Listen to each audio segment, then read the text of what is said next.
Well, you guys actually did it. You got 1,000 likes on the last video. I guess that leaves me no choice but to make this brand new video, so well done guys. Jesus. Bugging me sideways with a tea bag, that is absolutely crazy. Anyway, let's begin.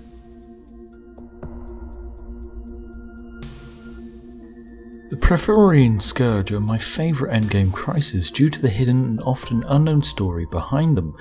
Now I am afraid most of this will have to be speculation because the Scourge offers very little actual dialogue apart from the occasional hack sounds. So the Scourge are a giant hive mind-like species that arrive in your galaxy provided no other endgame crisis has occurred. They are most likely to arrive around the 250th year into your Empire's game. They travel from galaxy to galaxy and always arrive on the outer rim. I'm sure many of you think the Scourge are evil, and whilst yes, you kind of are right, I like to think the Scourge are our best bet in ensuring the survival of the entire universe. Now, what makes me say that? Well, I guess we'll just have to find out in a bit.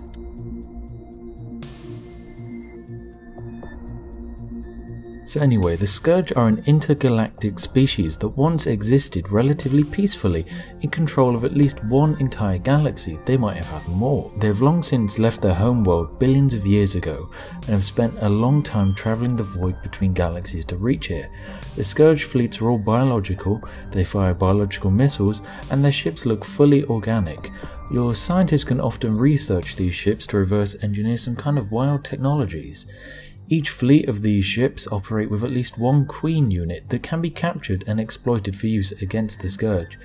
The Queen and the leaders of the Scourge are immortal and cannot die, making them very useful to steal in a battle.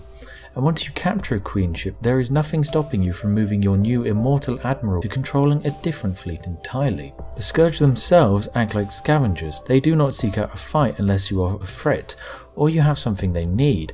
They use infector ships to take over planets and convert the biosphere into one that is more habitable for them. This process takes a full year and can be stopped, however, after that you will need to fully terraform the planet to get it back. The Scourge are also unlike the other empires in the game because the Scourge do not produce or consume anything. They hold no need for energy and minerals, meaning that they have progressed to a level further than anyone else in the galaxy.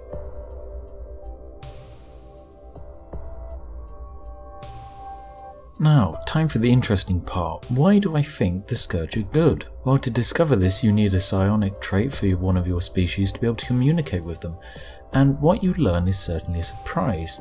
The Scourge are not like the Unbidden on a quest to destroy everything. The name they use, Praetorian, simply translates to the survivors. So this endgame crisis is actually a group of refugees that have fled their home system. They kind of are just a ragtag remnant of a once great former empire. Now what would make them leave? Well, their home system was lost billions of years ago to a species called the Hunters, and so they now travel between galaxies with the Hunters in pursuit. Now, this could mean that the Scourge are actually evil and the Hunters are simply trying to track them down before they destroy even more galaxies.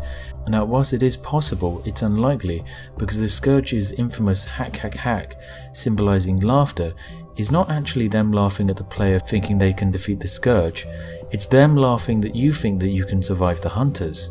The galaxy we are in is just a small cog in a wider machine, in which the Scourge try to outrun a species that eats galaxies in a race after their only significant threat left alive. The Scourge simply convert our planets to gather energy for their next intergalactic travel.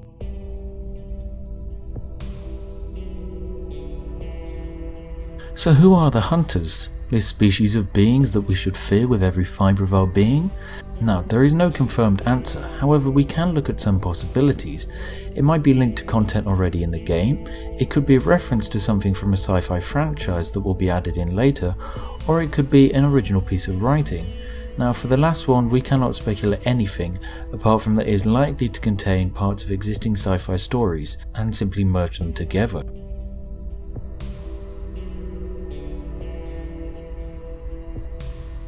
So first off, do the hunters exist in the game already? One theory passed around is that the hunters are in fact the unbidden, and whilst it's not impossible, I somehow doubt it. The Scourge and the hunters travel in similar ways by moving from galaxy to galaxy, whereas the unbidden in a different dimension entirely.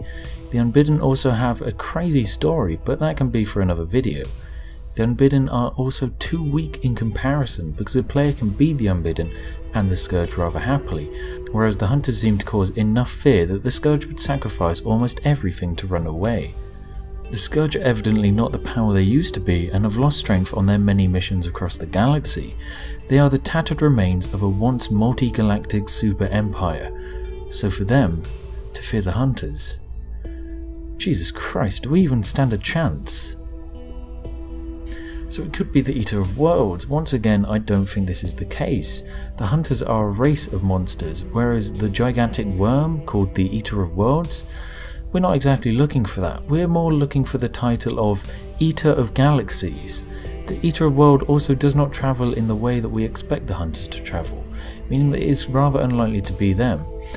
Okay, so that rules out these two beings, but what else do we have left?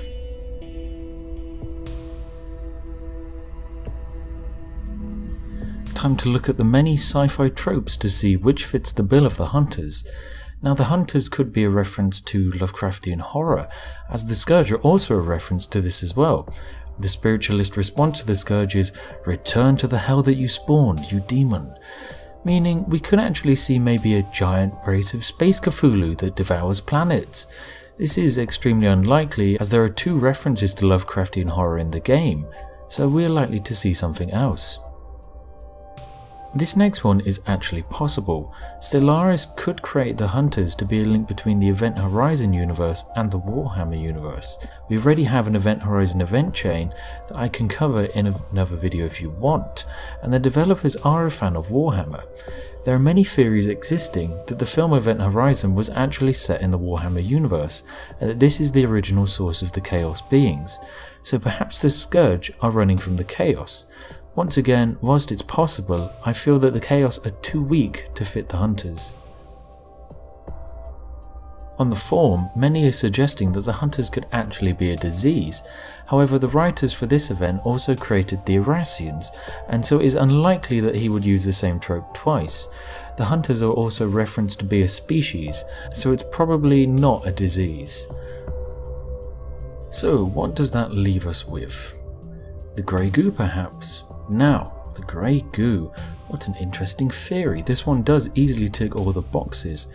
Now, the grey goo is the name given to the apocalypse scenario involving self-replicating nanobots. These are tiny robots that have the ability to self-replicate, let's say, once every minute. Now, these little guys could easily have been created by the Scourge and just backfired in the largest way possible, similar to most of the other precursor event chains. Just one of these little guys could convert your entire planet in around about 1 hour. This would explain all of the things about hunters eating entire galaxies. There is just one slight problem with this theory, and I'm afraid that's to do with science. Provided the nanobots could travel, and provided they weigh around about 1 nanogram each, after 161 minutes they would collapse in on themselves and create a black hole. Of course, if they were all equipped with the ability to travel very fast, maybe equipped with rudimentary programming, then these little guys could destroy the universe in just over 2 days, provided they were able to instantly travel to the places they needed to go.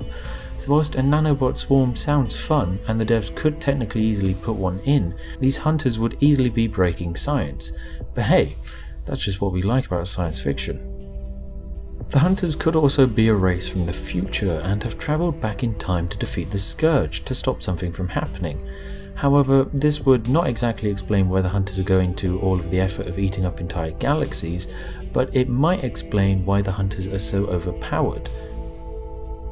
The hunters could also be something less than fully alive. The hunters could be similar to the Flood from Halo, a race of parasites that were so scary to a precursor civilization in Halo that they killed themselves and every single nearby sentient being in an attempt to stop the spread. So the devs could easily adapt this to make an endgame crisis that eats universes by turning everything against you. My final theory is that the Hunters are similar to the Borg from Star Trek. Of course, not to be confused with the Blorg, that's an entirely different can of worms that, hey, we might even cover as a joke one day. Now, the Borg are a race of part mechanic, part organic, hive mind life forms. They're certainly scary when you think about their possible spread rate. However, with their already existing AI Rebellion event chain, it is unlikely that the devs would want to add another robot-themed crisis into the game.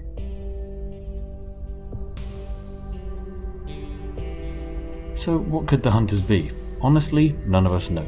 We don't really know when they could be added to the game, we don't know if they will be added to the game, but we sure as hell should be ready when they do. I'd be more than happy to hear your ideas in the comments below as to your speculation, because to be honest, they could be absolutely anything. Heck, they could be a horde of Bob Rosses running across the universe painting the entire thing. Anyway, thank you for all your amazing responses. I am so happy to see loads of new subscribers in the comments introducing themselves. It is absolutely great to have all of you here. Once again, if we hit 1000 likes on this video, then I will immediately hop on to making another lore video. If you want anything in particular, then just give me a message.